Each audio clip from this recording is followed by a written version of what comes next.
4 മണിക്കാണ് നിർമ്മാല്യം. ഇവിടെ നമ്മൾ പ്രാർത്ഥിച്ചു കഴിഞ്ഞാൽ നമ്മുടെ രോഗങ്ങളെല്ലാം മാറുമെന്നാണ് വിശ്വാസം. ശരിക്കും വൈക്കം ക്ഷേത്രത്തിലേക്കാണ് അത് നിർമ്മിച്ചത്. അഘോരമൂർത്തിയായിട്ടാണ്. ഇത് ഏറ്റുമാനൂർ മഹാദേവ ക്ഷേത്രമാണ്.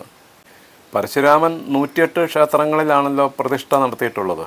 ആ 108 ക്ഷേത്രങ്ങളുടെ പട്ടികയിൽ ഏറ്റുമാനൂർ ക്ഷേത്രവും ഉൾപ്പെടുന്നു എന്നാണ് വിശ്വസിക്കപ്പെടുന്നത്. ഇവിടുത്തെ പ്രതിഷ്ഠാ സങ്കല്പം എന്ന് പറഞ്ഞു കഴിഞ്ഞാൽ ശിവഭഗവാന്റെ അഘോരമൂർത്തി ഭാവമായിട്ടാണ് ഇവിടെ നമ്മൾ ഏറ്റുപറയുന്ന പാപങ്ങളെല്ലാം കേൾക്കുകയും പൊറുക്കുകയും ചെയ്യുന്ന ദേവനായിട്ടാണ്. ഇവിടെ നമ്മുടെ രോഗ ദുരിതങ്ങളെല്ലാം മാറുവാൻ വേണ്ടി നമ്മൾ ഇവിടെ മനസ്സുരുകി പ്രാർത്ഥിച്ചു കഴിഞ്ഞാൽ ഉറപ്പായിട്ടും അതിന് ഫലം കിട്ടുമെന്നാണ് ഭക്തർ വിശ്വസിച്ച് വരുന്നത്. ഏഴര പൊന്നാനപ്പുറത്ത് ഭഗവാൻ എഴുന്നള്ളി വരുന്ന ക്ഷേത്രം വേറെ എങ്ങും ഇല്ലല്ലോ. അതുപോലെ തന്നെയാണ് കേരളത്തിലെ ഏറ്റവും പ്രസിദ്ധമായ കെടാവിളക്ക് കത്തി നിൽക്കുന്ന ക്ഷേത്രവും ഈ ഏറ്റുമാനൂർ ക്ഷേത്രം തന്നെയാണ്. AD 1540, അതായത് ഈ കൊല്ലവർഷം 715 ഏറ്റുമാനൂർ തന്നെയുള്ള ഒരു മൂശാരിയാണ് ഈ വിളക്ക് നിർമ്മിച്ചതെന്നാണ് പറയപ്പെടുന്നത്.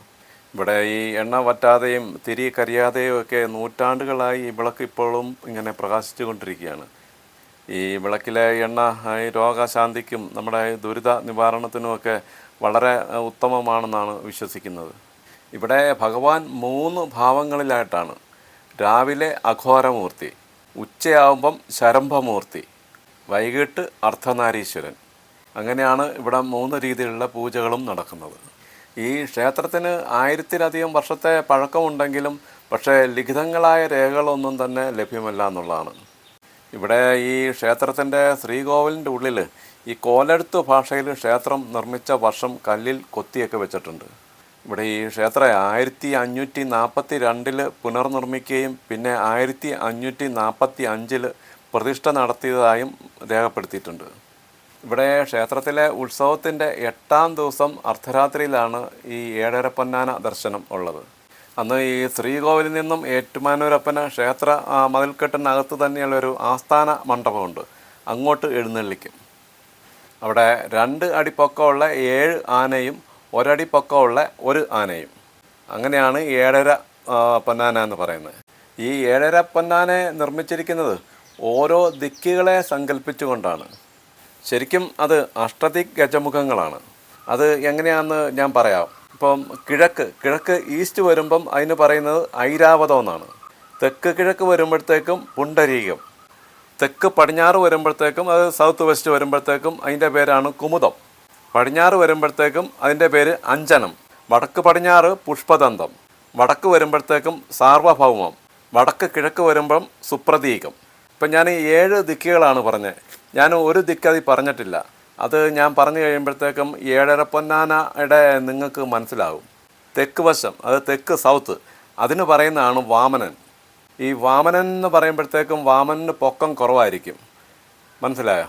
അതാണ് ബാക്കി 7 ആനകൾക്ക് 2 അടി പൊക്കവും ഈ ചെറിയ ആനയ്ക്ക് വരുന്നത് വാമനൻ, അതായത് തെക്ക് ഭാഗം. ആ തെക്ക് ഭാഗത്തെ പ്രതിനിധീകരിക്കുന്നതാണ് വാമനൻ. അതാണ് അതിന് പൊക്കം കുറവ്, 1 അടി വരുന്നത്. അതാണ് ഏഴര പൊന്നാന. അങ്ങനെ 7 ദിക്കുകളെയും പ്രതിനിധീകരിക്കുന്ന ആനകൾക്കെല്ലാം ഒരേ പൊക്കവും 8ാമത്തെ ദിക്കായ വാമനൻ, ഈ വാമനൻ എന്നുള്ള ദിക്കിനെ പ്രതിനിധീകരിക്കുന്ന ആനയ്ക്ക് വാമനന് പൊക്കം കുറവായതുകൊണ്ടാണ് പകുതി പൊക്കം വന്നിരിക്കുന്നത്. അങ്ങനെയാണ് ഏഴര പൊന്നാന ആയത്. ആ ഒരു കണക്കിലാണ് ഈ ആന ഏഴര പൊന്നാനയെ നിർമ്മിച്ചിരിക്കുന്നത്, ആ കാലത്ത് രാജാവ്.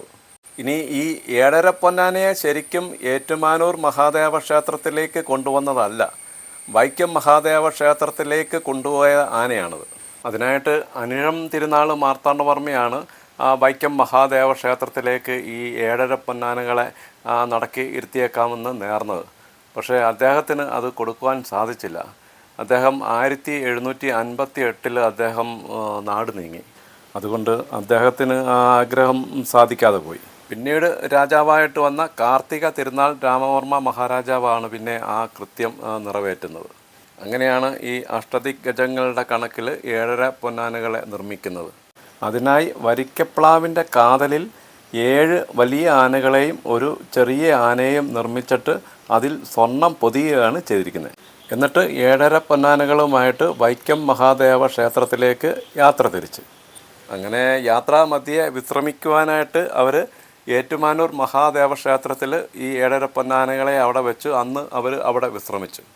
വിശ്രമത്തിന് ശേഷം രാവിലെ വൈക്കം ക്ഷേത്രത്തിലേക്ക് പുറപ്പെടാൻ വേണ്ടി ഈ ആനകളെ എടുക്കുവാൻ വേണ്ടി ചെന്ന സമയത്ത് കാണുന്നത് ഈ ആനകളുടെ പുറത്തെല്ലാം സർപ്പങ്ങൾ ചുറ്റിയിരിക്കുന്നതാണ്. അങ്ങനെ പെട്ടെന്ന് എല്ലാവരും പേടിച്ച് പിന്മാറി. പെട്ടെന്ന് തന്നെ ദേവപ്രശ്നം വെച്ച് നോക്കിയപ്പോൾ കാണുവാൻ സാധിച്ചത് ഏറ്റുമാനൂരപ്പന് ഈ ആനകളെ ഇഷ്ടപ്പെട്ടിരിക്കുന്നു, അത് ഇവിടെ ഇരിക്കട്ടെ എന്നാണ്. അങ്ങനെയാണ് വൈക്കം മഹാദേവ ക്ഷേത്രത്തിലേക്ക് കൊണ്ടുപോയ ഈ 7.5 പൊന്നാനകൾ ഏറ്റുമാനൂർ ക്ഷേത്രത്തിൽ വന്നത്. അങ്ങനെ ഈ വൈക്കത്തപ്പന് നേർന്നതേ ഏറ്റുമാനൂരപ്പന് സിദ്ധിച്ചതിനാൽ ഈ കാർത്തിക തിരുനാൾ വൈക്കം ക്ഷേത്രത്തിൽ പിന്നെ ഒരു സഹസ്ര കലശം നടത്തുകയും ഈ സ്വർണ്ണ നെറ്റിപ്പട്ടം സമർപ്പിക്കുകയൊക്കെ ചെയ്തു. ഏറ്റുമാനൂരപ്പൻ ഈ 7.5 പൊന്നാനപ്പുറത്ത് എഴുന്നള്ളി വരുന്ന ആ സമയമുണ്ടല്ലോ, ആ സമയത്ത് സകല ദേവീദേവന്മാരും അവിടെ സന്നിഹിതരായിരിക്കുമെന്നാണ് വിശ്വാസം. അതുകൊണ്ടാണ് ഭക്തജന ലക്ഷങ്ങൾ ആ സമയത്ത് അവിടെ എത്തുന്നത്. പിന്നീട് 2 ദിവസം ഈ ആസ്ഥാന മണ്ഡപത്തിൽ തന്നെ ഈ 7.5 പൊന്നാന കാണും. ആ സമയത്ത് നമുക്ക് വലിയ തിരക്കില്ലാതെ നമുക്ക് 7.5 പൊന്നാനയെ ദർശിക്കുവാനും നമുക്ക് സാധിക്കുന്നതാണ്. ഈ ക്ഷേത്രത്തിലെ ഈ ശിവലിംഗം വന്നതിനും ഒരു ഐതിഹ്യ കഥയുണ്ട് കേട്ടോ. അതിൻ്റെ ഐതിഹ്യ കഥ പറയുന്നത് ഇങ്ങനെയാണ്. ഖരൻ എന്ന ഒരു അസുരനുണ്ടായിരുന്നു. അദ്ദേഹം തൻ്റെ മുത്തശ്ശനായ മാലിവാനിൽ നിന്ന് ശൈവവിദ്യ ഗ്രഹിച്ചിട്ട് ചിദംബരത്ത് പോയി ശിവനെ പ്രീതിപ്പെടുത്തുവാനായി തപസ് ആരംഭിച്ചു. ഭക്തൻ്റെ തപസ്സിൽ സംപ്രീതനായ ഭഗവാനെ അവന് 3 ശിവലിംഗങ്ങൾ സമ്മാനിച്ചു.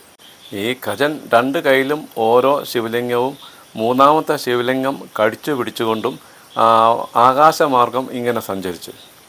ശിവലിംഗത്തിൻ്റെ ഭാരം കാരണം അല്പം വിശ്രമിക്കുവാൻ വേണ്ടി അദ്ദേഹം വൈക്കത്ത് എത്തി. വൈക്കത്തെത്തിയ ഖരനെ വലത് കൈയിൽ ഇരിക്കുന്ന ശിവലിംഗം താഴെ വെച്ചിട്ട് വിശ്രമിക്കാൻ തുടങ്ങി. അങ്ങനെ വിശ്രമമെല്ലാം കഴിഞ്ഞ ശേഷം ഖരൻ യാത്ര തിരിക്കുവാൻ വേണ്ടി ശിവലിംഗം എടുക്കുവാൻ ശ്രമിച്ചപ്പോൾ ശിവലിംഗം എടുക്കുവാൻ സാധിക്കുന്നില്ല. താൻ താമസിക്കാൻ ആഗ്രഹിക്കുന്ന സ്ഥലം ഇതാണെന്നും തത്സമയം ശിവഭഗവാന്റെ അശരീരിയും മുഴങ്ങി. തുടർന്ന് ശിവലിംഗം അവിടെ തപസ്സിരുന്ന വ്യാഘ്രാപാദൻ എന്ന മഹർഷിയെ ഏൽപ്പിച്ച് ഖരൻ മുക്തിയടങ്ങി.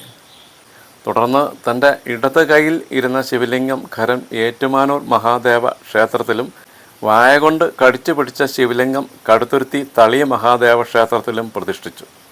ഇങ്ങനെയാണ് ഇതിൻ്റെ ഐതിഹ്യം പറയുന്നത്. അതുകൊണ്ടാണ് ഈ 3 ക്ഷേത്രങ്ങളിലും കൂടി ഉച്ചപൂജയ്ക്ക് മുമ്പായി നമ്മൾ ദർശനം നടത്തുന്നത് പുണ്യകരമായി വിശ്വസിച്ചു പോരുന്നത്. ഈ ക്ഷേത്രത്തിലെ ആറാട്ടെന്ന് പറയുന്നത് കുംഭമാസത്തിലെ തിരുവാതിര നാളിലാണ്. അതിന് 10 ദിവസം മുമ്പാണ് കൊടിയേറ്റം നടക്കുന്നത്. 8ാമത്തെ ദിവസമാണ് ചരിത്ര പ്രസിദ്ധമായ 7.5 പൊന്നാന ദർശനം ഉള്ളത്. അതും 8ാമത്തെ ദിവസം അർദ്ധരാത്രിയിലാണ്. ഈ കാണുന്ന ഇത് ക്ഷേത്രത്തിലെ സ്വർണ്ണ കൊടിമരമാണ് ഈ കാണുന്നത്. കേരളത്തിലെ ആദ്യത്തെ സ്വർണ്ണ കൊടിമരം വെച്ചത് ഏറ്റുമാനൂർ മഹാദേവ ക്ഷേത്രത്തിലാണ്. ഇത് കണ്ടോ, ഇതെല്ലാം ഭഗവാന് സമർപ്പിക്കാനുള്ള മാലകളൊക്കെയാണ്.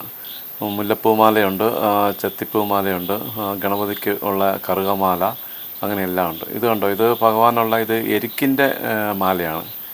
ഇതെല്ലാം തമിഴ്നാട്ടിൽ നിന്നാണ് വരുന്നതെന്നാണ് ഞാനിവിടെ അന്വേഷിച്ചപ്പം അറിയാൻ സാധിച്ചത്. ഈ എരിക്കിൻ്റെ എല്ലാം, എരിക്കിൻ്റെ എന്നല്ല എല്ലാ മാലകളും പൂക്കളും മുഴുവൻ വരുന്ന തമിഴ്നാട്ടിൽ നിന്നാണല്ലോ. ഈ ക്ഷേത്രം ഇത് ഏറ്റുമാനൂരിൻ്റെ ഹൃദയഭാഗത്ത് തന്നെയാണ് ഇരിക്കുന്നത്.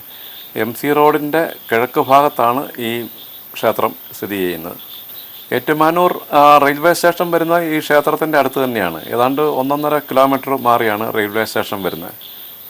അതുപോലെ തന്നെ കോട്ടയം ജില്ലയിലാണ് ഈ ഏറ്റുമാനൂർ മഹാദേവ ക്ഷേത്രം ഇരിക്കുന്നത്. ഇവിടുത്തെ പൂജാ സമയങ്ങളെല്ലാം ഇവിടെ ഇങ്ങനെ എഴുതി വച്ചിട്ടുണ്ട്. രാവിലെ 4 മണിക്കാണ് നിർമാല്യ ദർശനം. അഭിഷേകം വരുന്ന 4:20. മാധവപ്പള്ളി പൂജ 5:45. ഈ മാധവപ്പള്ളി പൂജ എന്ന് പറയുന്നത് മറ്റ് ക്ഷേത്രങ്ങളിലെങ്ങും ഉണ്ടെന്ന് എനിക്ക് തോന്നുന്നില്ല. ഈ ഏറ്റുമാനൂർ മഹാദേവ ക്ഷേത്രത്തിൽ മാത്രമുള്ള ഒരു പൂജയാണ് മാധവപ്പള്ളി പൂജ. അത് കോഴിക്കോട് സാമൂതിരിയുടെ സഹോദര പുത്രിയായിരുന്നു മാധവി. മാധവിക്ക് അസുഖം വരികയും എത്ര ചികിത്സിച്ചിട്ടും അത് മാറാതെ വരികയും ഒക്കെ ചെയ്തു. അങ്ങനെ ഏറ്റുമാനൂരപ്പൻ്റെ തികഞ്ഞ ഭക്തിയായ മാധവി രോഗശമനത്തിനായി ഏറ്റുമാനൂരപ്പനെ ഭജിക്കുവാൻ തുടങ്ങി. ക്രമേണ രോഗം പൂർണ്ണമായും മാറി.